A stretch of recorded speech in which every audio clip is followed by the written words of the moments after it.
Welcome back to another WW Crew Power Rankings video. I am your host and lead commissioner Trent. Let's get right into it. Alright, you know how we start things off. These are your week 6 bums. In at number 3 we have Alexander Madison. Just could not get anything going against the Falcons' poor defense. I think it had to do with game script because they got down super early in the game after Kirk Cousins threw 3 picks. But Alexander Madison only 26 rushing yards and 1 catch for 4 yards. Just not the production Andrew needed. But nonetheless, Andrew still did walk away with a win this last week. In at the number 2 spot on the week 6 bums, we have Cooper Kupp. His score would have been a little bit higher than 4.1 fantasy points if he would have caught that touchdown. And there's also a deep ball that Jared Goff threw to him that Cooper Kupp just misplayed. And 3 catches for 11 points isn't going to get it done on a weekly basis. We're going to have to get more production out of Cooper Kupp if you are James. And at the number 1 spot on your week 6 bums, we have Mike Evans, only 2 points. Yes, Jair Alexander was on him most of the game, but you're Mike Evans, man. You got to go get that ball. Maybe Tom Brady was just being smart, who knows, but Brian needs to get more production out of Mike Evans this season. I think he hasn't really done that much aside from catching some 1-yard touchdowns every now and then.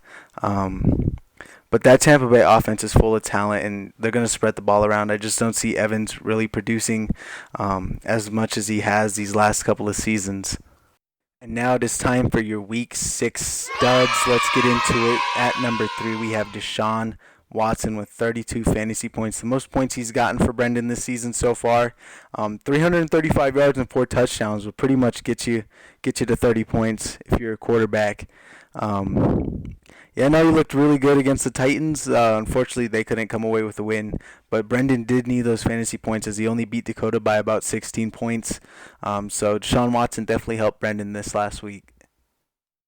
Coming in at the number 2 spot on your Week 6 studs, we have Julio Jones. 8 catches, 137 yards, and 2 touchdowns. He was definitely my dad this week.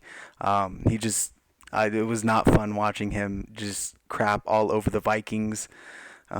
He's such a stud, and if he can continue to get going like this, he may be able to save Levi's season. Coming in at the number 1 spot on your Week 6 studs, it is Derrick Henry. 212 rushing yards with 2 touchdown runs, 2 catches for 52 yards as well. One of those touchdown runs he had was 96 yards. He's just a 90-plus yard touchdown kind of guy, you know. He made Daniel his first victim of the season. You know he's going to do it to someone else. But with Taylor Lewan out with a torn ACL for the rest of the season, it's going to be interesting to watch Derrick Henry this year and see if he can keep up the production. And now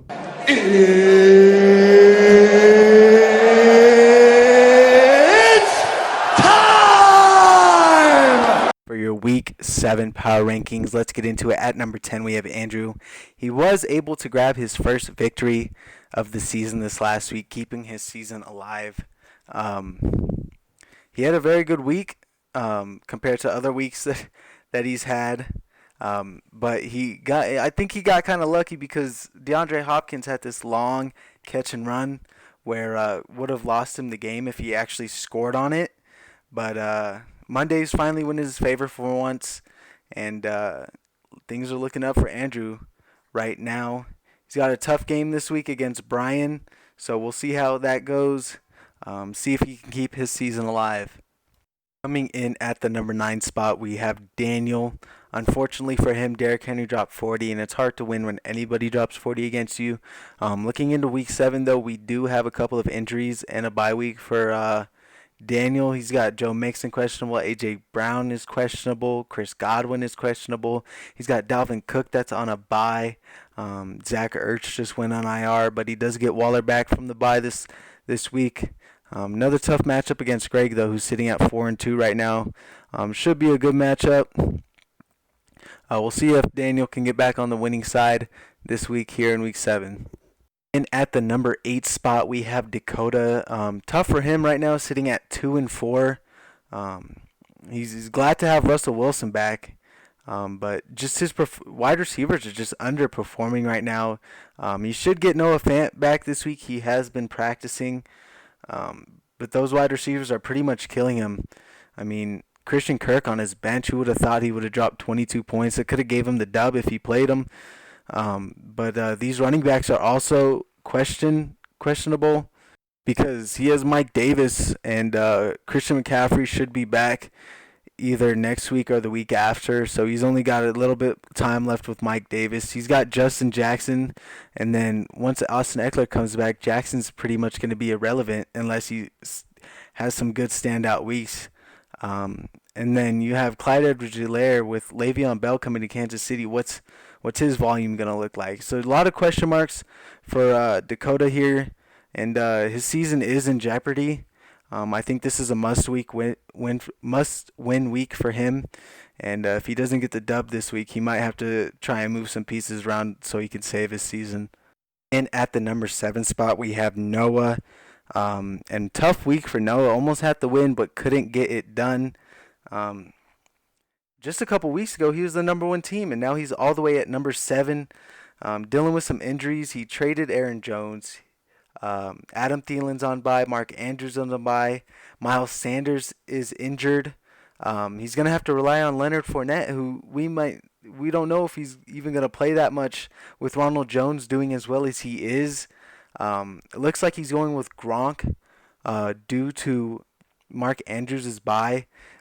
It's looking tough right now for Noah. Things just aren't going his way. He still has Eckler on IR though. So we'll see how that goes. David Johnson is his other running back that he's going to have to rely on. It's going to be tough. We'll see if Noah can shape up his team this week.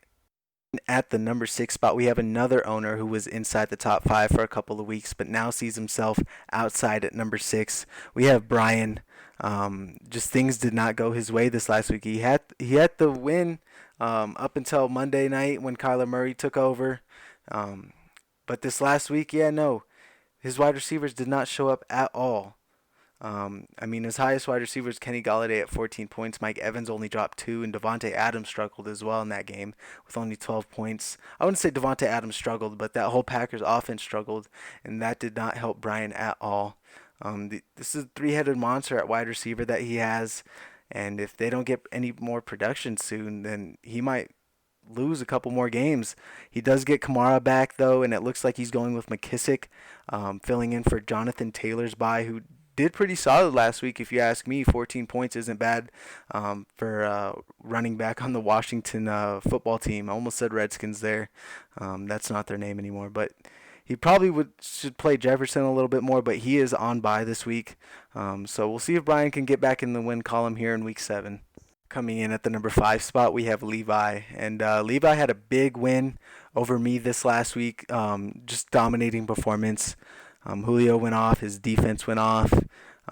But Zeke, I don't know, man. It looks like he's struggling. He usually doesn't fumble, and he's had some fumble problems this season.